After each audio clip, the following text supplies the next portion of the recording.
ఇప్పుడు ఖచ్చితంగా మీరు చెప్పిందంతా పట్టాభి గారు కానీ భానుప్రకాష్ గారు ఇప్పుడైతే ఒక పార్టిజన్ యాటిట్యూడ్ అయితే కనపడుతుందండి. ఉదాహరణకి మనం రెండు రోజుల వ్యవధిలో ఈయన లోకేష్ బాబు ఆ వెహికల్ 2 సార్లు తనిఖీ చేశారు. మరి మిగతా వాళ్ళ వెహికల్స్ ఎందుకు తనిఖీ చేయట్లేదు? అసలు అక్కడే డౌట్ వస్తుంది. ఇప్పుడు తనిఖీ చేయొచ్చు, తప్పేం లేదు, చట్టం అందరికీ సమానం కదా. అంటే అక్కడ ఏదో జరుగుతుంది. దీనివల్ల ఏమవుతుందంటే ఒక హింట్ ఇస్తున్నారు వాళ్ళు.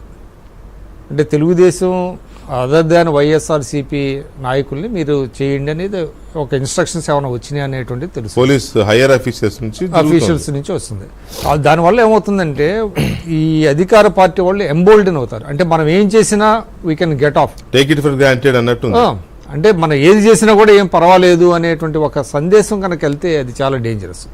అందువల్ల నేనేంటంటే అంటే టీడీపీ కానీ బీజేపీ కానీ ఇప్పుడు మీరు చెప్పింది కరెక్ట్. అది ఊరికే చవటం మూలాన ఏదో హెచ్చరికలు చేయటం వల్ల ఏం పని జరగదు, అదేం లేదు. అది గతంలో ఏంటంటే శేషన్ గారు ఉన్నప్పుడు ఎలక్షన్స్ టైంలో ఆయన రాష్ట్రాలన్నీ తిరిగి ఆల్ పార్టీలని పిలిచి ఇక్కడ ఏమైనా ఇష్యూస్ ఉన్నాయా అని చెప్పి అక్కడ ఏదన్నా జరిగితే కనుక ఆయన అక్కడే అంటే స్టేట్ ఎలక్షన్ కమిషనర్ ఎవరైతే ఉన్నారో చీఫ్ ఎలక్షన్ కమిషనర్ ఆయనకి ఆర్డర్స్ ఇచ్చినటువంటి పరిస్థితి ఉందండి. అందువల్ల ఏంటంటే ఇప్పుడు సెంట్రల్ ఎలక్షన్ కమిషనర్ ఎవరైతే ఉన్నారో వాళ్ళు 3 ఉన్నారు కదా, వాళ్ళు రాష్ట్రాలన్నీ టూర్ చేయాలి.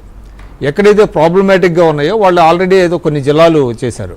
అందులో ఆంధ్రప్రదేశ్లో కొన్ని జిల్లాలు ఉన్నాయా లేదా అనేటువంటిది మనకు తెలియదు. కాబట్టి ఇప్పుడు ఇమ్మీడియట్ టాస్క్ ఏంటంటే వీళ్ళ మీద ఉన్నది సెంట్రల్ చీఫ్ ఎలక్షన్ కమిషనర్ని రప్పించాలి, రాష్ట్రానికి రప్పించాలి. ఇక్కడ పరిస్థితుల్ని ఆయనకి చెప్పాలి. ఆల్ పార్టీ మీటింగ్ పెడితే అన్ని పార్టీల వాళ్ళకి తెలుస్తుంది కదా. నాట్ ఓన్లీ టీడీపీయో లేకపోతే జనసేనే కాదు, వామపక్షాలు కావచ్చు, వాళ్ళు కావచ్చు, ఎవరి గ్రీవెన్సెస్ వాళ్ళు చెబుతానికి వీలుంటుంది. దీన్ని దృష్టిలో పెట్టుకొని ఆ రకంగా ఏమైనా చేయగలిగితే కొంత ఏదన్నా వీళ్ళు కొంత కంటైన్ అవుతారు. లేకపోతే ఏమవుతుందంటే ఇదే మీరు ఎలక్షన్ ఇప్పుడు తెలుగుదేశంలో రోజుకో 20-30 ఎలక్షన్ కమిషనర్కి లెటర్స్ ఇస్తూనే ఉంటారు. భానుప్రకాష్ గారి కానీ మిగతా వాళ్ళు కానీ హెచ్చరికలు చేస్తూనే ఉంటారు, పని జరుగుతూనే ఉంటాయి. కాబట్టి ఏంటంటే సమస్య ఏంటనేటువంటిది ఇక్కడ ఐడెంటిఫై చేశారండి. ఆ సమస్యని ఎలాగ పరిష్కరించాలనేదే ఇప్పుడు కావాలి. ఇప్పుడు ఉన్నది హార్డ్లీ మీకు ఎంత 45 డేస్ ఉంది. ఈ 45 డేస్లో ఏం జరగాలి, ఎలా చేయాలి, దీన్ని ఏ విధంగా కర్బు చేయాలి, కంటైన్ చేయాలి. సింపుల్ విక్రమ్ గారు, కోడ్ వచ్చిన 2వ రోజే తెలంగాణలో అఫీషియల్ గా ఒక వార్త వచ్చింది. రేపటి నుంచి సెక్రటేరియట్ లో ఫంక్షనింగ్ ఉండదు, సీఎం ఇంటి దగ్గర నుంచే పని చేసుకుంటాడు, సెక్రటేరియట్కి రాడు 2 నెలల పాటు ఎలక్షన్ అయ్యేదాకా. అంటే చూడండి ఎంత పర్ఫెక్ట్ గా వచ్చేసిందో.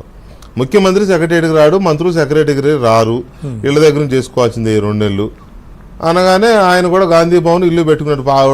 పార్టీ ఎలక్షన్ ఏమన్నా అఫీషియల్స్ ఇవి ఉంటే ఇక్కడ ఇది తప్ప వేరే ఏమీ లేదు. అసలు అక్కడ అలాంటి వాతావరణమే లేదు.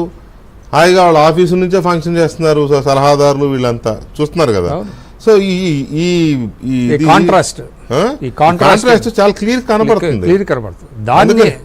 దాన్ని ఏ విధంగా చేయాలనే దాని మీద ఇప్పుడు వీళ్ళు నిజమైన ఎక్సర్సైజ్ ఇప్పుడు చేయాలి.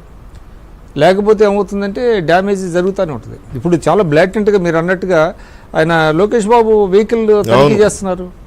మిగతా వాళ్ళు మరి ఒక్క వెహికల్ అన్నా తనిఖీ చేయాలి కదా. లోకేష్ బాబు చేయొచ్చు, చంద్రబాబు నాయుడు గారి అది అందరూ చేయాలి కదా. అందరూ చేయకపోయినప్పుడు ఏంటి, ఏదో ఒకటి జరుగుతుంది అనేటువంటి ఇది చాలా డేంజరస్. అంటే ప్రజల యొక్క వాళ్ళ యొక్క నిజమైనటువంటి అభిప్రాయం ఎన్నికల్లో వ్యక్తీకరించకుండా జరిగేటువంటి అవకాశం ఉంది. కాబట్టి మేలుకోవాలి, అన్ని పార్టీలు మేలుకోవాలి. దానికి ఏం చేయాలనేటువంటిది కేవలం లెటర్స్ ఇవ్వడం కాకుండా ఇంకేదైనా చేయగలిగరా అనేటువంటిది ఆలోచించాలి. రైట్. పట్టాభి గారు, మీరు ఇందాక ఏదో చెప్తుంటే నేను ఆపాను. దాంతో